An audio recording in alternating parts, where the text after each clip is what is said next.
نشر نوبتی برنامه یک انعنه اطراف هنری صندوقسازی تهیه گردیده است. این هنر نیز یکی از هنرهای شناخته، قدیمه و اولین درجه تاجیکان به حساب می رود.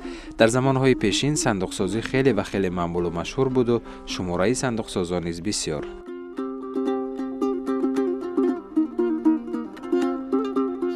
مردم تاجیک که شعر را دوست می‌دارن، ادبیات را دوست می‌دارن، محیط را، طبیعت را دوست می‌دارن، کشتی کار را دوست می‌دارن، چکن دوست می‌دارن، سوزنی دوست می‌دارن.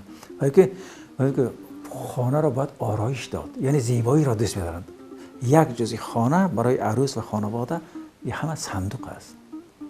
یعنی خصوصا عروس و داماد را امروز هم من می‌بینم،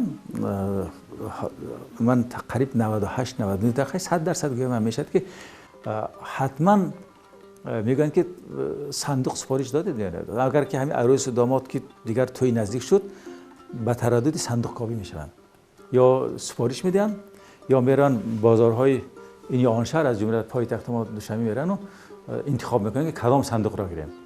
حالا صندوق های زمانه‌ای برآمده است، صندوق هایی که در خارجی میسازن، بالاش را مثلا با چرم و با متاهای دیگر و فلان میسازن. این نوعهای صندوق هم برآمده است که اینا هم میسازن. وجودی که ملی که ما میکردیم از قدیم مردم ما کردن میومد، واسه با تکنولوژی نوقتی تماما با دیگر خیلی صندوق ساخته ایستادن. البته تکنولوژی پیشرفتگی واسه صندوق رو میسازن که مثلا در یک روز 2 تا 3 تا صندوق میسازن. تکنولوژی پیشرفتگی بعد کامپیوتر هست، تکنولوژی نوقتی همون ماشینای نو اومدگی که کارو خیلی سبک میکنن. در یک روز 3 تا 4 تا صندوق رو میکنن. این کاری که ما کردیم این کار کمتر وزن میتره. این همش دستی که است، کمش دا 1 ماه برای یک صندوق میره.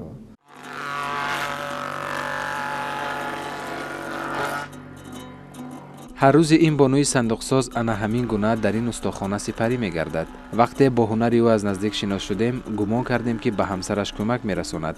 نه، برعکس. همسرش در این استخوانه نزد حولی در تراشیدن تخته‌های صندوق به او اندک یاری می‌رساند.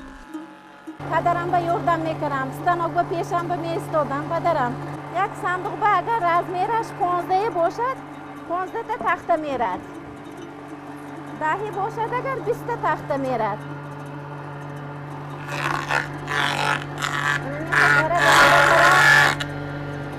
شوکره رزمیر میبرورم سانه.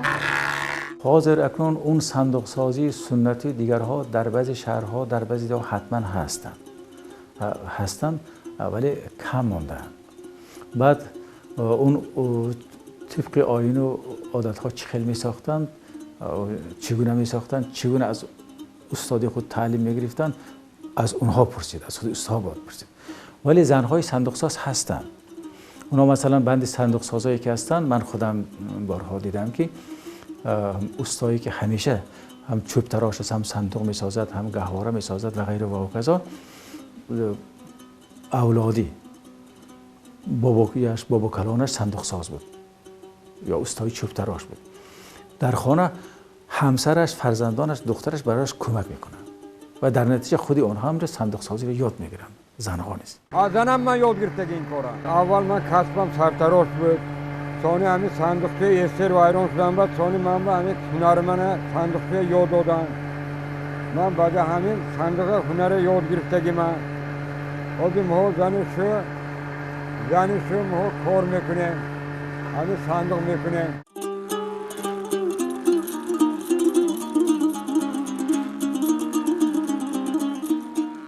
30 سال باز محبت روزی خود و فرزندانش را از حساب هنری صندوق سازی دریافت می کند. صندوق هایی که در بازار بیشتر با این گونه رمزها می بینید مسئول دسترنج این زنی هنرمند در ناحیه اسپیتامین است و برای خریداران بسا توجه برانگیزند. پدرم همیشه استوگی میکردن، فقط پدرم هم مگه استوی امارت بودن، در توریزا می ساختن، گواره می ساختن، جیغو می ساختن. من یک خود صندوق یاد گرفتم خلاص. توقع در کار که بیشی همین کارا بکنی. اگر مثال آدمی که صبر و طاقت نداشته باشد این کارا کرده هم نمیتوند. پیش از ما همه کی آدمایی هستن که مثال طاقتشون نمیرسن کار کردن. یکم در کار میپرتن میرن. یکی آدمایی که حقیقتا دوست میدارن کارشون رو میفهمن همین کار رو کردن. و یا اگر هم یگان کمتر یگان کار خودش در معقول شد مانند کودک خرسند میشه هم آدمی که میکرده. این چیزا رو آدمو هر کس نمیتونه فهمیدن. آدمی که خودش نقاش باشه یا کندکار باشه مانند ایجادکار باشه این چیزا رو میفهمه. کمتر کار میکنه خرسند میشه که کارم مثلا معقول اومد خودم داد. دیگه هیچ دیگه در کار نیست برای ایجادکار. همین برای همین باید که پیش از همه صبر در کار کردن در کار. اکنون صندوق را باید بالای چی گذاشت؟ بالای باز هم صندوق گذاشت. آن صندوق را میگفتن که ته صندوق. اون ته صندوق نسبتاً پستر و در زیر دو صندوق با دو ته صندوق دیگر میساختن.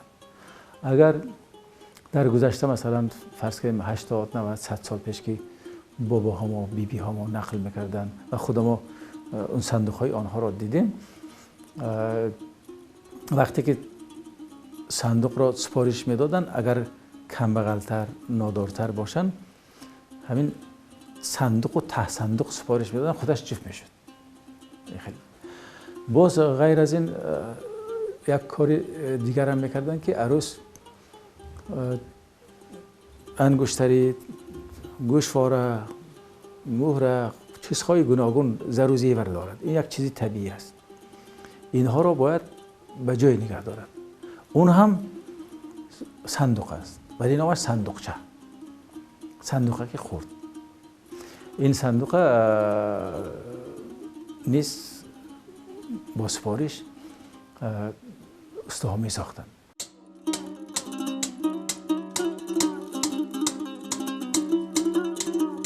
از مشاهده ها نقش و نگار ملی را با استفاده از میخچه آنقدر نازکانه روی تونوکه تصویر میکرد که گویا کسی و یا چیزی را در پهلوی خود احساس نمیکرد، زیرا او دلباخته این هنر است و با یک اخلاص بی اندازه از تخیلاتش هر گونه زیبایی با دستان معجزه آفرش در روی تونوکه صندوق ایجاد میکند.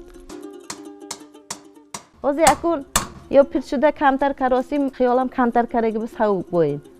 نه که وزبین مهنتش رسو. چشمتان شب به دو شب سه شب وای کرده میبرد. این وای نگو کلام با. اوهان کوی یالتر از کرده چشمتان وای میکنه. اکون همین سال وای با. اینا گرفتم. 59 سال شدم بعد وای گرفتم. دخترم میخندد. بچه ندید دوست میگفته نه میبینم و بخش رو برات میگم کلان کلان زده میپرتم بیاینه. یا خیلی دوتا من خیلی صندوق چشکتی میگرد. یا خیلی یک تا خودش میگرد.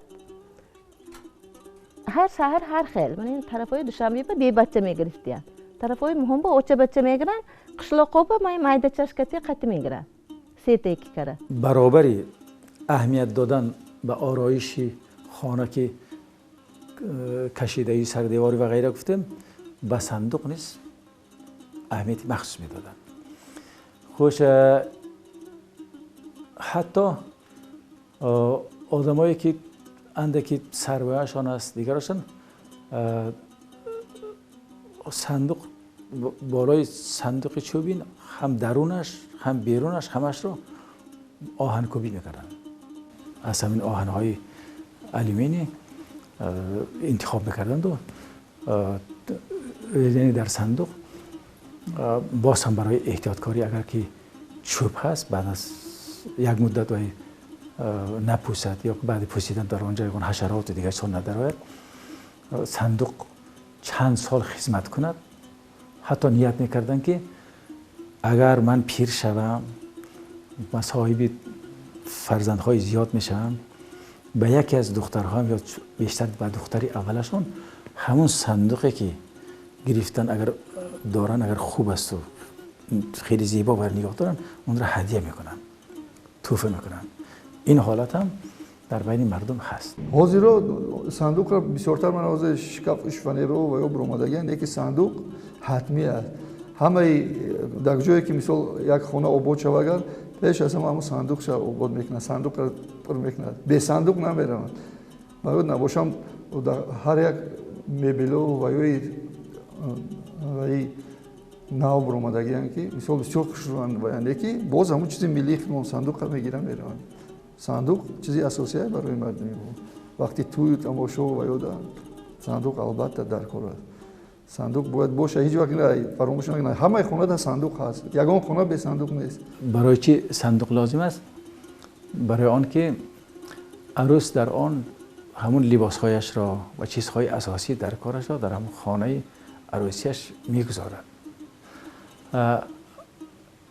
این از قدیم اکن تاریخش چقدر است اینه باستانشناسان و تاریخ شناسان و اونها میدانند. ما با اون کاری نداریم. به همین تقریبا 100 سال آخر که با مشاهده گرفتیم برای آماده کردن جهازی عروس را برای صندوق وارد کردن، صندوق را به استاها سفارش میدادن. این اگر کسانی که مبلغ خوب داشته باشند صندوق ها را با نقش و نگار با زیبایی ها سفارش میدادن. خودی استا هم پیشنهاد میکرد که ما این گلکاری های را داریم، مثلا گلی صدبرگ و گل های گوناگون، بعضی حتی تصویری در همون دو بخش صندوق تصویری دایره شکلی که است که به همون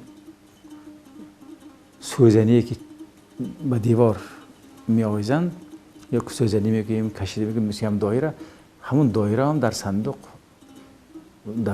های چوبی کنده‌کاری میکردن پیش. یعنی این از قدیم این یک رمز دارد. رمز آفتاب است. پیش کالون زده میگرفتیم. حاضر خریدارا وایش اینجا شدگی ما دکره خیل گل کجا به گل بینیم شما بابا دوزیده میبیاریم کاغذ به میفراریم. سونی خوش رو کرده کشیده از دیگه میزنیم. طلبگار راست خریدارا راست و طلبگار شدگی حاضر. ایناش خوش رو من ایناش خوش رو گفته وای میکنم با برای آرایشش یکونم روز دو روزده همه وزبینش همین گلش دیگرش چی نیده. رنگ بارشم یک ساعت به یک تشه میکنیم. رنگ بارشم قیین نه، فقط زدن قیین خلاص گلشه. یکم کریم و یا برچکوش روز کردن در کار دست من کجلک کردم میمونم. با بزرگ برام و زیخ شده میومدم که این چه کجلک شد. با خونه اومده از پدرم میپرسیدم چه به خیال شد. پدرجان گفت تو برچکش ölçek نگری که گراد گرفتن در کار. این با گفته یاد میدادن. او همین گونه کار را دلگرمانه انجام می‌دهد. به قول او اگر وقتی گلمانی کمی به اهمیتی نماییم محصولات ویران می‌شود. از این لحاظ برای سوراخ کردن تونوکا دقت جدی باید داد، زیرا به یک خطاگی مهنتش برباد می‌رود. خریداران آنها نه تنها شهروندان تاجیکستان، همزمان مسئول دسترنجشان در دیگر کشورها نیز خریدار دارد. و دخترها که هم 40 تا 50 تا می‌کردیم یک هفته به کاتلا Özbekistan کاتلا اوناش به میسپردیم، قرغیز به میسپردیم. واسه آتش به میخرد. صندوقی مهونه آمده برده میفروشه. اکو ما مثلا مول نکراسیم، مثلا نمیتیم گفتاسیم، کم کارانگریم برای خودم ریسکم و شاید با خودش دادم میگرفت است گفته دو تا سه تا 5 تا میکنیم یک هفته با میشد همین بیم خدا رو شکر. یک قسمی اساسی است اگر صندوق رو زنها برای آرایشش، برای کنده‌کاریش، برای نقش و نگارش، مثلا اگر بارش آهن باشد مثلا زنها کمک میکنند. چیزهایی که تراشیدن چیزهای سخت و سنگینش را خودی مردها اجرا میکنند. ولی بعضی زنهایی که هستند اگر یاد گرفته باشن اونها صندوق میسازن. کم هستن ولی هستن. بعد از میخ زدن گل تیار شود یکم رنگ زرد کره میگیریم. ابولی زرد نقش اطلس میفراریم. اطلس کرته های ملی این بیم اطلس میفراریم. نقشه زردش بسیار شودم اقا زرد میگوید خریدارو. اما با ابولاش اطلس میفراریم. اینا سلق کشیدن در کار بزرگ برای هم تو معلوم میشد خانه به معلوم نمیشد.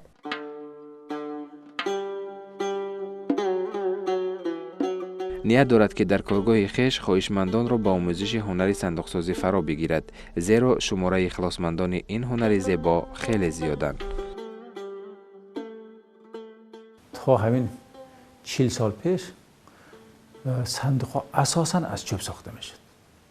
اساساً از چوب با مهارت ساخته میشد. با دقت ساخته میشد. بعد چوب های مخصوص انتخاب میکردن. چوب های مخصوصی که خشک شده باشد و یعنی مدت های زیاد صندوقی استفاده میشد.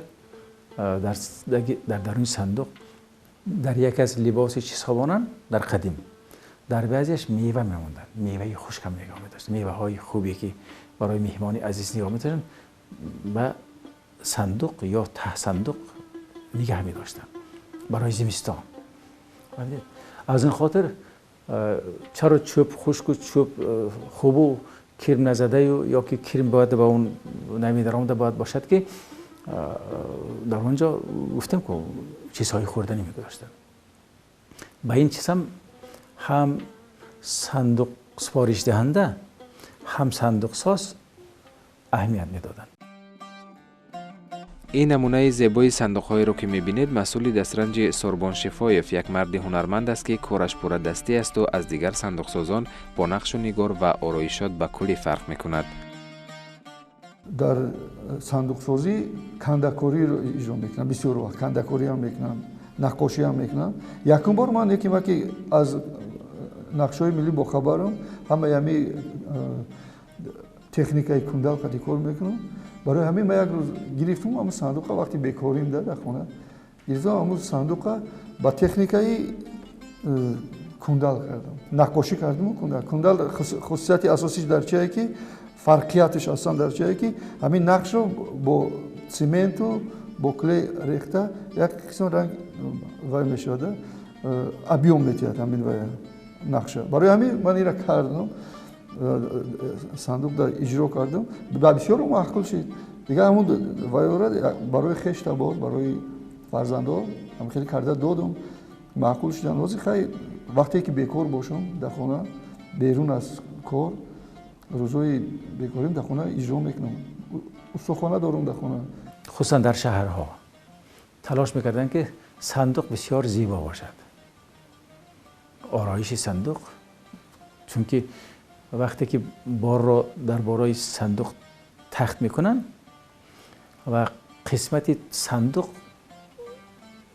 گشاده میماند، بالای بار با بارپوش پوشانیده میشود.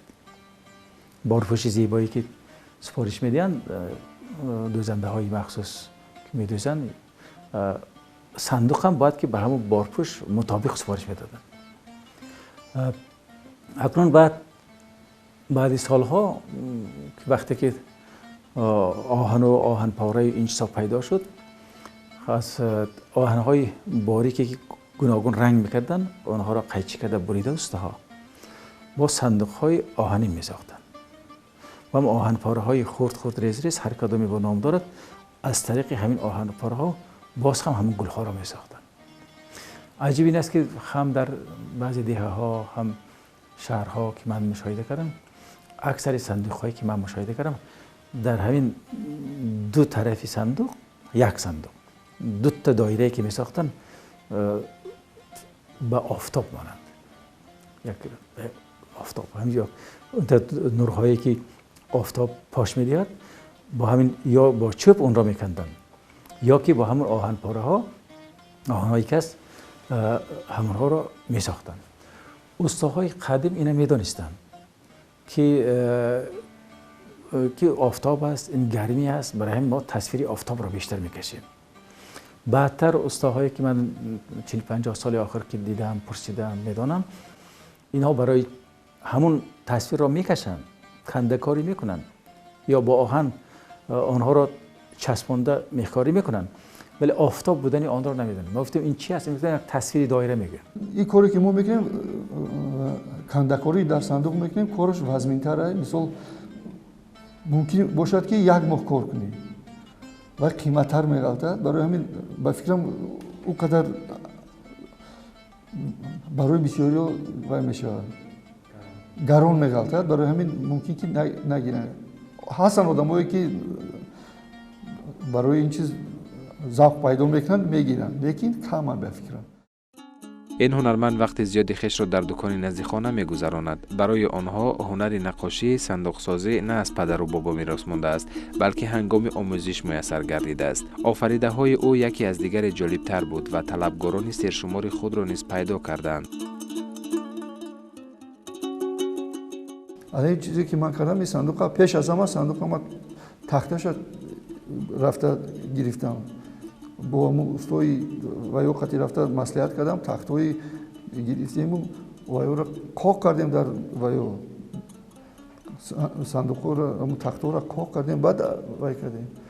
بسیار مهنتی بسیار صرف شد برای اون صندوق را راست کردن.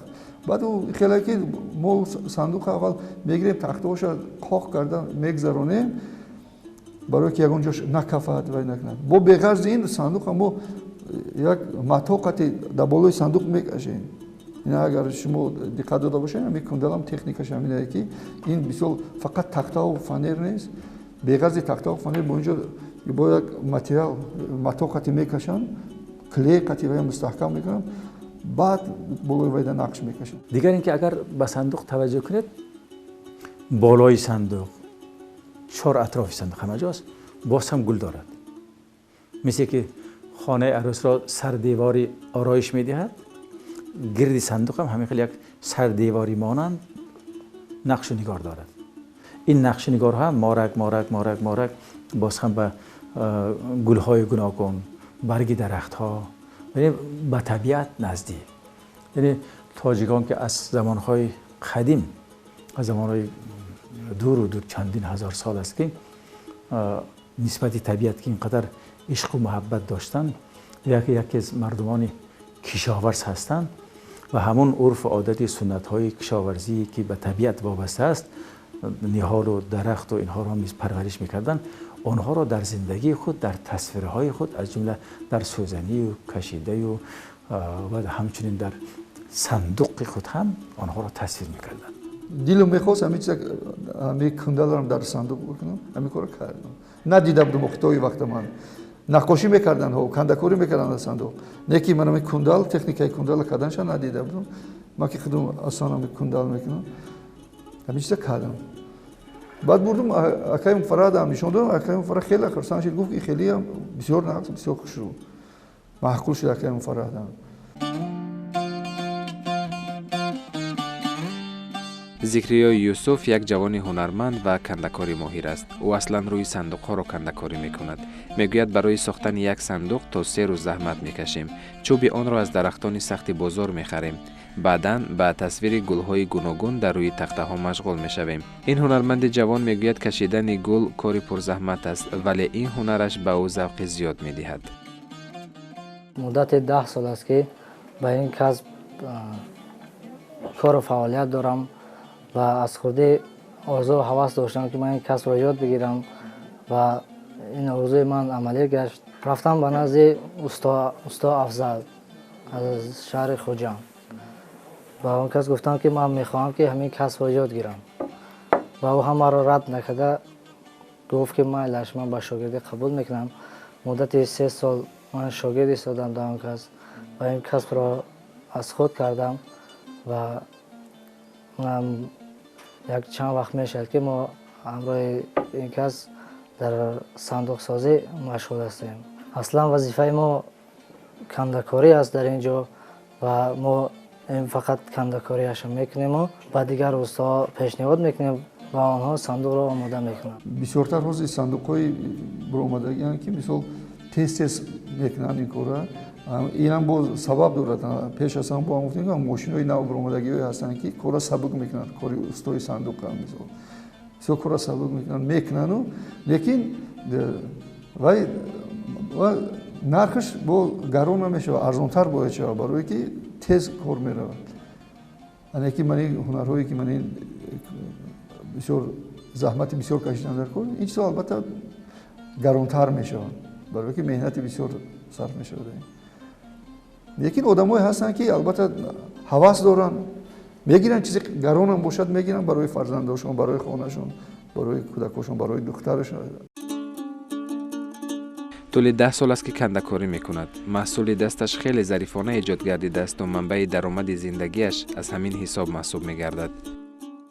در وقتی اول کار سر کردن کمی مشکل است. راستی هنر هر کس هم مثال اینقدر تاباور نیست است. کارش کمی مشکل است، لیکن یادگیری با بهتر میشد.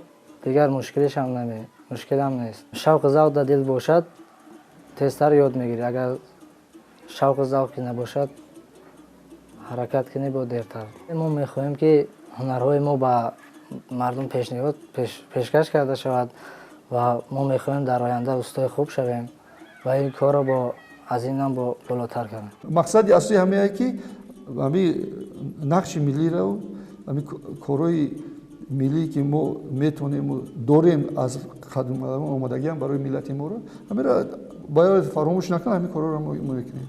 باید بدونن که همین چیزا هستن. خیلی چیزا هستن. مردم ما هنرمندن، بسیار چیزا قدر میکنن. باید بسیار همین سالی وای هنرهای ملی هم شدگی که باید بسیار وای میکنن برای ترقیات همین کارم در جمهوری بسیار کارهای کرده ایستادن. حقیقتا هم صندوق سازها هم مردم پیشنهاد کردن که در روی صندوق در سازن. یعنی در پیشنهاد که در یک یعنی بارا همون روزانه که اگر فرض کنیم مهمان آمد یا هر چیز در کار شد در همون خانه، بارا از بارای صندوق پایان نفرارند و صندوق را باز کنند. یعنی این چیز در پیش هم بود. همین چیز در قدیم هم همون صندوقایی که خیلی زلفکا داشت، خیلی آرایش کردن، قلف داشت، همون دریچه‌ای داشت. هم دو اگر صندوقی کلان داشته باشن یکی دریچه داشت. اما این دریچه امروز دریچه زمانویه که با سفارش مردم هر کجا میرن. عادت همین است. وقتی که یک انسان یک شهر، یک دهه، یک جای، یک کشور، یک مملکت میرود، میبیند که اونجا هم صندوق است، ته صندوق است و نشانه های خوبی آن را گرفته و این زندگی خودش استفاده میکند. از یقین برعکس نشانه های میدانسته خودش به دیگران نقل میکنند که من این طور کردم تو این خیلی کن.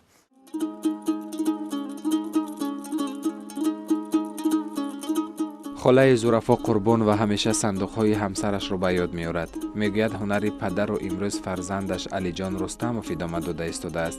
علی جان از پیشه خود راضی است. میگوید صندوق‌هایی که با زحمت دستی تیار می‌شوند وابسته به حجم و اندازه‌اش در کوتاه‌ترین فرصت به فروش می‌روند. این نمود صندوق‌ها رو به بازار نمی‌برند. از ما اومده خودشون مثال مشتریان از خونه گرفته می‌روند یا که صندوق‌هایی که دوران خودشون میبیارن میگن نو کرده. ما در خونه کار میکنیم. این خیلی سالی کاری من سالهای 92 93 هم خیلی سر کردم. انیختر 94 بودم. چرا که بعدی خوندم. ما وقتی که این طرز صندوق رو سر کردیم پیش صندوق های میزدیم که من این همون نمودهای پیشینه میزدیم بعد رنگ و بار میکردیم. رنگ و بار این طرزی پیشینه. بعد این من این نسخه که شما میبینید توضیح این کار کردی دستی پدرم. خدا رحمتی پدرم هم همین زده بودن. از همون سالهایی که من با همین کار مشغولم همین در همین استخوانمون هست.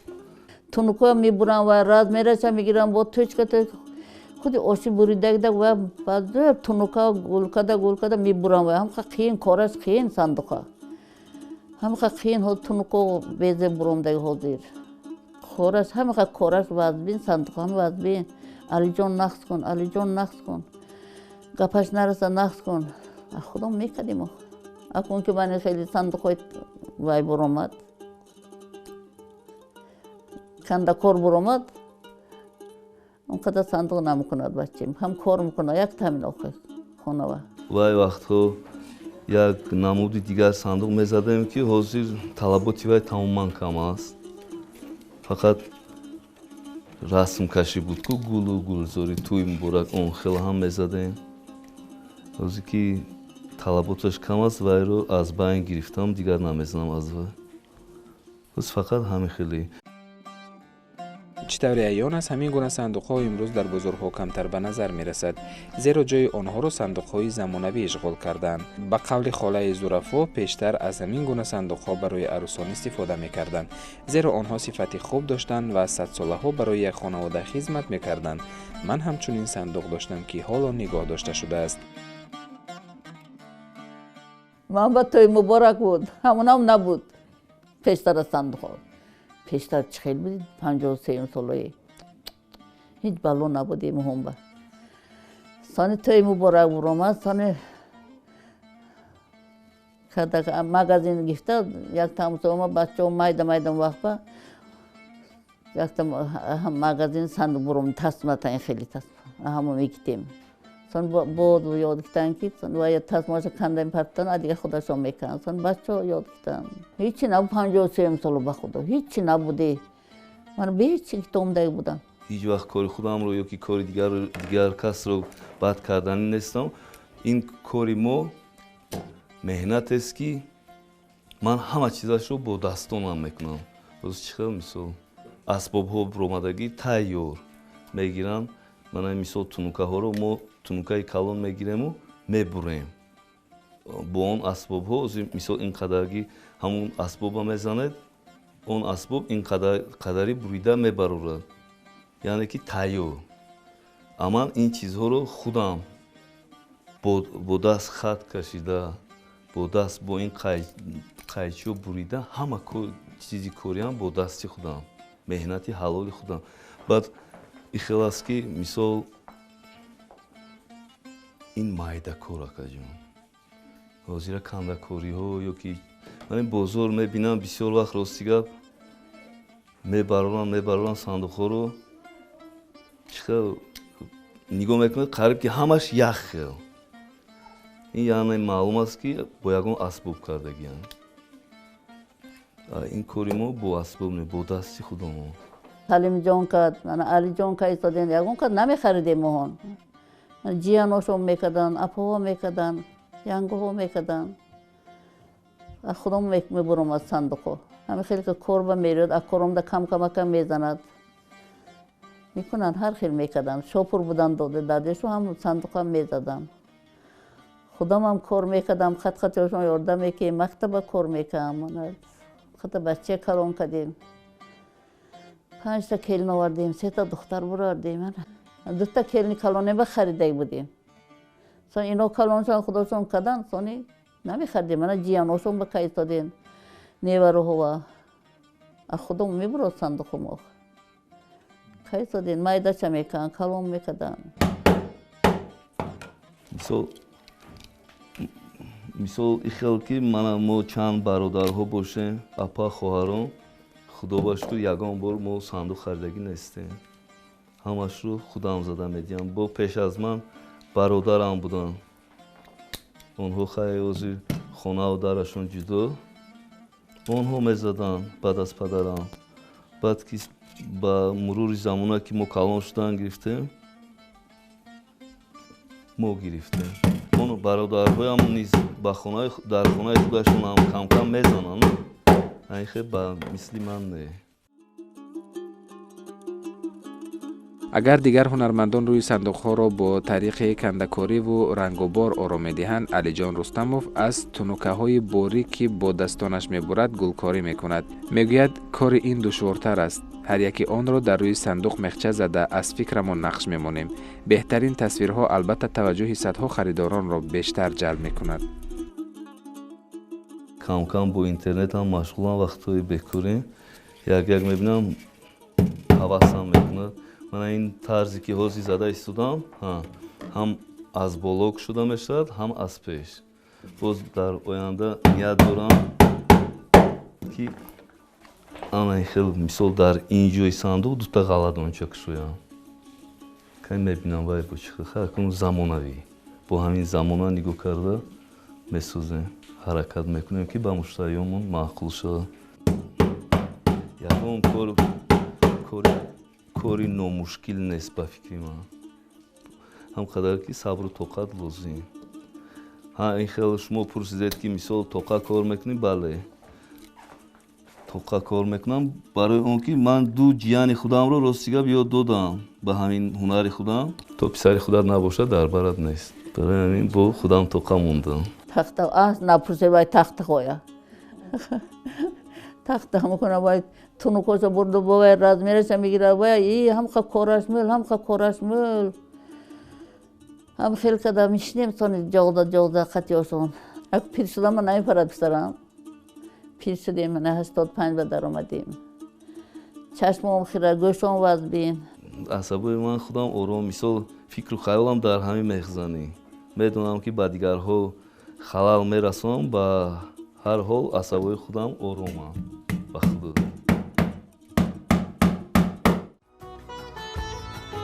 ҳунарҳои дастӣ дар инсон завқи бадеиро ташаккул дода таҳаммулу тозакориро тарбия менамоянд ва дунёи ботинии шахсро ғанӣ мегардонанд.